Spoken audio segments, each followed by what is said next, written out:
अस्सलाम वालेकुम, I am doctor Jahanzeb from Bloomingdale services.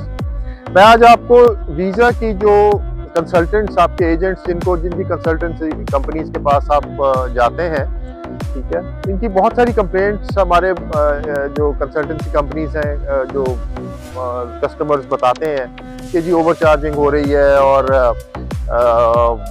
लाखों रुपया लेते हैं। ठीक है, इस कंप्लेंट को आप कैसे हैंडल कर सकते हैं कि आपके साथ ऐसे नहीं हो? तो इसका एक तरीका है। उसका ये है कि जनरली हमारे जो कंसल्टेंट भाई लोग हैं, वो क्या करते हैं कि आप कहते हैं जी हमने शेंजन यूरोप जाना है, यूएसए जाना है। वो एक जनरल सी उनका जो स्टाफ है आपको फीस बता देता है कि जी 3 लाख रुपए लगेंगे, आपके 5 लाख रुपए लगेंगे जी। ठीक है, आप 5 लाख रुपए जमा करा दें। अब आपने 5 लाख जमा कराया है, वो आपको पता भी नहीं कि उसमें वो लाखों रुपया कमा रहे हैं। तो इसमें आपकी सबसे पहले एक आगाही अपनी जरूरी है। यानी मैं आपको कुछ अपने वीजे की जो एक्चुअल एम्बेसी फीसेस हैं उनका मैं बताता हूँ कि क्या चार्जेस हैं। अगर आप कनाडा का वीजा अप्लाई करें तो इंक्लूडिंग फिंगरप्रिंटिंग 185 कैनेडियन डॉलर्स इसकी फीस है। ठीक है, अगर आप यूएसए का वीजा अप्लाई करें तो 185 डॉलर्स यूएसए की फीस है।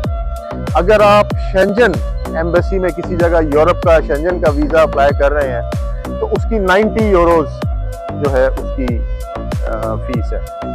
यूके का अगर आप वीजा अप्लाई करते हैं तो 110 पाउंड उसकी फीस है। ये एम्बेसी के चार्जेस हैं। ठीक है, इसके बाद इसके ऊपर थोड़ा खर्चा होता है, जहाँ कहीं आपके डॉक्यूमेंट्स की, कनाडा के लिए आपको डॉक्यूमेंट्स की स्कैनिंग करनी पड़ती है। वो एक कंसल्टेंट का खर्चा है, 5-6 हज़ार रुपए का ऊपर होता है। ठीक है, तो वो आप लगा लें। और बाकी यूएसए के लिए या शेंजन के लिए वो स्कैनिंग नहीं है। ठीक है, उसके लिए आपको डॉक्यूमेंट्स वैसे ही, अगर आपने पिछले 10 साल में आपने फिंगरप्रिंटिंग करवाई हुई है वीएफएस में, तो आपको वो फिंगरप्रिंटिंग के भी 85 डॉलर जो वीएफएस के वो चार्ज कम हो जाएगा। तो ये एम्बेसी के चार्जेस हैं। उसके बाद आ जाता है कि कंसल्टेंट की फीस। तो कोई कंसल्टेंट जो है, एक रीजनेबल एक वीज़ा जो फीस होती है वो 50,000, हम इस फीस को कस्टमर को सेपरेट बताते हैं। ब्लूमिंगडेल में हम कस्टमर को बता देते हैं, ब्रेकअप देते हैं कि जी ये आपकी एम्बेसी के फीस है, इसकी आपको एम्बेसी से रिसीट मिलेगी, मेल आएगी, रिसीट मिलेगी। ये आपके स्कैनिंग के आपने पैसे देने हैं, ये या किसी दूसरी कॉपिंग के पैसे देने, ये आपकी इस चीज़ के ये चार्ज है। और ये हमारी कंसल्टेंसी का फीस है, ये नॉन रिफंडेबल है इन एनी केस। ठीक है, फिर हम उसमें ब्रेकअप में बता भी देते हैं कि इसमें क्या चीज़ रिफंडेबल और क्या चीज़ रिफंडेबल नहीं है। तो हम ब्रेकअप बना के अपने कस्टमर को बताते हैं। हमारा कस्टमर ट्रांसपेरेंटली, उसको सब चीज़ का पता होता है कि इस कंसल्टेंसी ब्लूमिंगडेल में किस किस चीज़ का क्या क्या चार्ज किया जाता है। हम कभी भी कस्टमर को ये नहीं कहते कि जी आप 5 लाख रुपया दे दें, 3 लाख रुपया दे दें और इस तरह कस्टमर को ओवर चार्ज करें, जिसकी वजह से बाद में कस्टमर के जहन में ऐसी चीज़ें आती हैं, बैड एयर आती है, बेएतबारी आती है।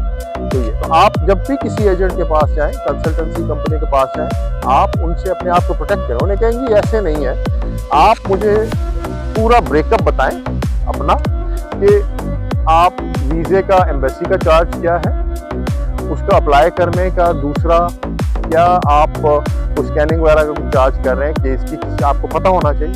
उसके अलावा आपको इस चीज़ का पता होना चाहिए कि आपको वो कंसल्टेंट कितना चार्ज कर रहे हैं। तो जो कंसल्टेंट का चार्ज है वो आप उसके साथ निगोशिएट भी कर सकते हैं। अगर कंसल्टेंट कहे कि जी मैं 2 लाख रुपया चार्ज कर रहा हूँ आपको वीज़ा अप्लाई करने का, तो आप उसको 2 लाख रुपया ना दें। वीज़े की एक एप्लीकेशन का जो है 50,000 से ज़्यादा कंसल्टेंसी फीस बिल्कुल नहीं होनी चाहिए। तो मैं आपको जनरली बता देता हूँ कि आपने कोई भी वीज़ा अप्लाई करना है, ऑल इन जितना भी खर्चा है कंसल्टेंट की फीस मिला के, बाकी सब चीज़ें लवाजमात मिला के लाख रुपए तक का खर्चा हो, और अगर वो लाख रुपया ऑल इन मांगे तो एक रीजनेबल अमाउंट है। ठीक है, इससे ऊपर अगर मांगे तो आप उससे ब्रेकअप मांगेंगे कि आप इतना ज़्यादा क्यों चार्ज कर रहे हैं। तो इसके अलावा आपको किसी आगाही की ज़रूरत हो, आप 24 आवर्स हमारे इस नंबर के ऊपर जो आ रहा है इस पर कॉल कर सकते हैं। टिकटॉक पे हमें फॉलो करें, हम रेगुलर इसके ऊपर अपडेट्स देते हैं। और इसी तरह यूट्यूब पे भी आप हमें प्लीज़ सब्सक्राइब करें ताकि आपको हमारी ये आगाही आती रहे। DHA फेज़ 3 में हमारा ऑफिस है, आप तशरीफ लाएं, आपको किसी किस्म की इंफॉर्मेशन दें, हम बिल्कुल फ्री ऑफ